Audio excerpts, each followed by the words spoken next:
السلام عليكم، ازيكم يا شباب؟ عاملين ايه؟ يا رب دايما تكونوا بخير. لا، ازيكم يا دكاتره؟ عاملين ايه؟ يا رب دايما تكونوا بخير.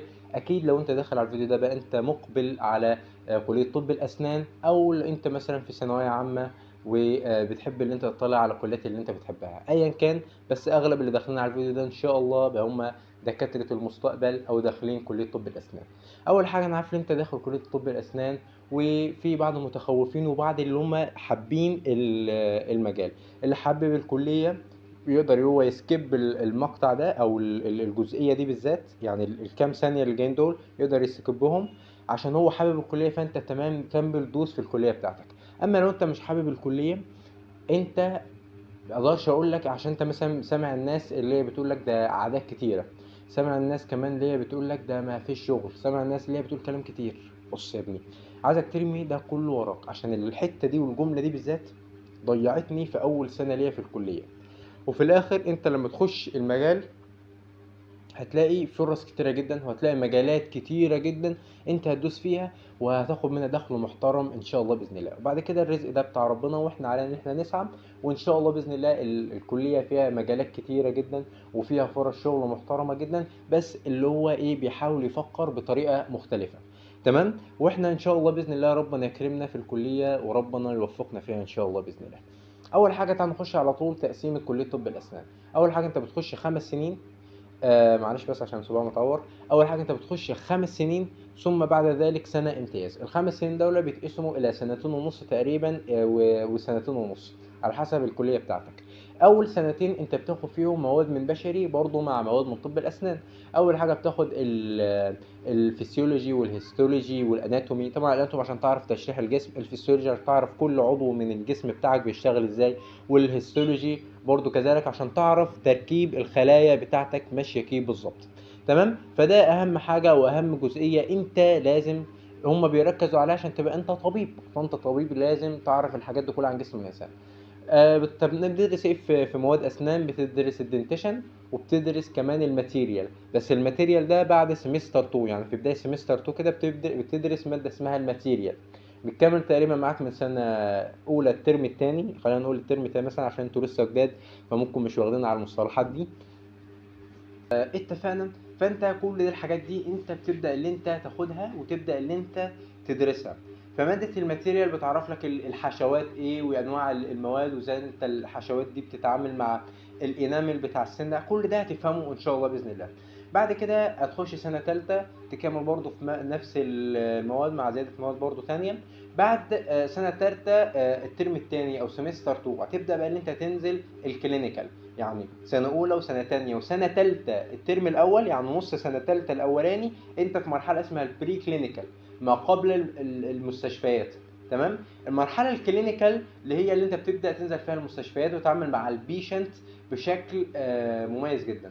طبعا لسه ما دخلتش في المرحلة دي، ولكن أنا متشوق جدا ليها عشان بحثت كتير عنها، لقيتها اللي هي ممتعة جدا وحلوة جدا جدا جدا إن شاء الله بإذن الله. فأنت عاوزك تستمتع بالرحلة، تستمتع بالجزئية دي. بعد بقى تخش سنة رابعة سنة خمسة، طبعا تبقى في المستشفيات وفي نفس الوقت بتدرس سنة الامتياز بتاعتك برضو بتبدأ تقضيها. وبعد كده تبدأ اللي انت الحمد لله تبدأ اللي انت تتخرج. يبقى انت كده خلصت ال5 سنوات بتاعتك، ثم بعد ذلك خلصت السنة الامتياز بتاعتك برضو. فانت بتبدأ اللي انت تفكر بقى احنا دلوقتي هتتخرج كده؟ لا لسه، برضو انت لسه ما اتخرجتش. في حاجة اسمها امتحان مزاولة المهنة، لازم تخش الامتحان ده وتجتازه. ثم بعد ذلك هتبدأ اللي انت كده يا باشا انت بقى كده طبيب ممارس عام. انت كده بقيت ممارس عام. تبدأ اللي انت تقدر، وتقريبا انت بتطلع من التخرج بقى انت اخصائي، عشان كده بتقدر تفتح عيادة. في ناس بقى اللي بعد التخرج بقى بتخش بقى ايه، تفتح عياده. اللي بيخش في مجالات اللي بيشتغل في ما تحت طبعا الاساتذه الكبار في ربنا يكرمهم طبعا وبيتعينوا معيدين، ويبدا يخش في السلك الاكاديمي ويخش في الطريق ده. في ناس بتروح تشتغل في ناس بتروح تشتغل في المعامل بتاع طب الاسنان، اللي هي بتخش بقى على بتظبط الكراون، بتظبط اللي هو التاج اللي هو بيتركب على السنه دي، بتظبط الحشوات اللي الدكتور بيطلبها، فهي بتبدا تشتغل في الحاجات دي. وفي ناس طبعا بتشتغل بقى اللي هو في حاجه طبعا اللي هي طب الاسنان الالكتروني، او الطب الاسنان الرقمي، اللي هو انت بتخش بتعمل على تطبيق الاكسوكاد والحاجات دي كلها، انت تفهم الدنيا كلها. اهم حاجه في اسنان بحث كتير في الموضوع ده، اللي انت لازم تعمل علاقات كويسه، لازم اللي انت يعني ايه مش تاخد الماده بتاعتك وان انت تكتفي بمواد الكليه. لازم تنزل ان انت تعمل اوبزورفنج، تخش تنزل في مستشفيات، تتعامل مع دكاتره وطبعا المعيدين، وظبط الدنيا بتاعتك، وان شاء الله الكليه كليه ممتازه. انسى خالص اللي يقول لك الكلام ده. ده كان باختصار شديد جدا انت تعمل ايه بعد الكليه. وطبعا نسينا طبعا الناس اللي عايزه تسافر الخليج وعايزه تسافر الدول تانية، طبعا انت في معادله اللي انت الكليه انت تروح تعملها، وفي بعض الخطوات طبعا. وانت برضو لازم بقى عندك سنتين او ثلاثه خبره مثلا، بعد الامتياز بتوع سنتين او ثلاثه خبره هنا، بعدين تبدا تسافر بقى الخليج او تسافر اي بلد تانية اوروبيه. تمام، ده باختصار شديد جدا. مميزات الكليه، اول حاجه الكليه الدراسه بتاعتها ممتعه، مش تقيله قوي ودسمه زي كليه مثلا بشري. انت بنحاول ايه الدراسه، العمل بتاعها ممتع، ولكن هو تقيل شويه. يعني هي من اقوى الكليات في العمل بتاعها. العمل بتاعها يعني ايه محترم، وانت برضو لازم تاخد الموضوع بشكل استمتاع، انت برضو بتستمتع في الموضوع ده، ولكن هي من اقوى الكليات في العملي، دسمه جدا في العملي بتاعها. تاني حاجه الدراسه بتاعتها ممتعه، انت بتتعامل مع مرضى، بتتعامل هنا وبتنزل المستشفيات بدري، فالدراسة بتاعتها أيضا ممتعة، تقدر تطور نفسك جنب الكلية، على عكس مثلا طب بشري. مش عارف احنا بنقارن طب بشري عشان هي المقارنة دي دايما موجودة، بشري ولا أسنان. ممكن نعمل فيديو لوحدها، اكتبوا لي تحت في الكومنتس.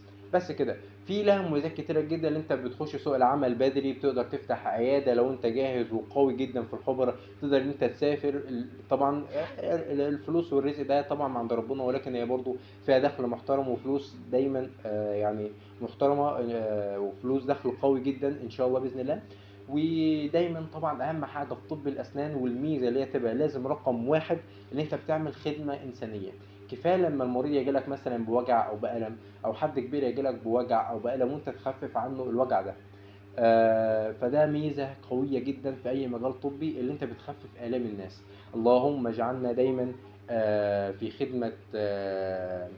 خدمة عبيدك يا رب العالمين، خير الناس أنفعهم للناس. كفاية أنت لما تعمل ابتسامة حلوة جدا على وجه البيشنت، على وجه المريض، فده أكبر حاجة إنسانية، واللي أنت بتستفاد منها في الكليات الطبية أو في كلية الطب عموما، اللي أنت بتخدم الناس، بتخفف آلام الناس. اللهم اجعلنا مخففين آلام عبيدك يا رب العالمين، واجعلنا نافعين لهم، امين يا رب العالمين.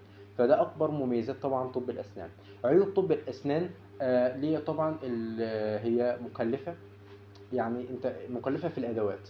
اما انت ممكن تبقى مكلفه في الادوات، بالذات سنه ثالثه ورابعه وخمسه، المواد اللي انت بتنزل فيها المستشفيات، فهي محتاج ان انت تجيب ادوات على حسابك. لما تعالج المرضى برضو بتعالجها على حسابك، ولما تفتح عياده كبيره برضو هي ايه انت بتعملها برضو على حسابك. فهي في الاغلب كليه طب الاسنان كليه استثماريه، هتدفع فيها فلوس عشان تجيب لك العده بتاعتك وتظبط. انا بشبهها زي انت مثلا ايه في ورشه كده او ميكانيكي، يعني طبعا هو ده تشبيه بيقل منها خالص. يعني انت بتشبه انت معاك عده ومعاك ادوات هتقدر تشتغل، وربنا يكرمك ان شاء الله باذن الله.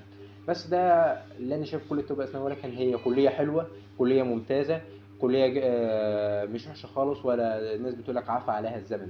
لا لا لا، ما تسمعش كلامهم، اجتهد وذاكر في الكليه وربنا يكرمنا. كفايه اللي انت ربنا بيحط تحت ايدك اعظم مخلوق خلقه ربنا سبحانه وتعالى، وهو الانسان. ولقد خلقنا الانسان في احسن تقويم. فانت ربنا سبحانه وتعالى بيحط تحت ايدك المخلوق ده، افضل مخلوق خلقه الله سبحانه وتعالى. ولقد خلقنا الانسان في احسن تقويم. فبالتالي انت محتاج تتعب عشان ده، محتاج تتعب عشان المكان اللي ربنا حطك فيها دي، وربنا يكرمك فيها. تمام. فالناس اللي زعلانه من الكليه ما تزعلش خالص، اجتهد. كليه جميله وانت اجتهد فيها، وربنا يكرمك ان شاء الله باذن الله. بس ده كل اللي كان عندي اقول لك في الفيديو ده. غطينا كل حاجه، سنوات الدراسه، التخرج، المميزات والعيوب بتاعتها. وان شاء الله لو في اي حاجه انا ما قلتهاش عاوزين نعمل فيديو عنها او نشرحها بشكل قصير جدا، فيديوهات قصيره او اي حاجه، اكتبوا لي تحت في الكومنتس. بس كده، ما تنساش تعمل لايك، شير، سبسكرايب في القناه، تكتب كومنتس، وتتابعني على منصات التواصل الاجتماعي هتلاقيها تحت في الديسكريبشن. بس كده، السلام عليكم.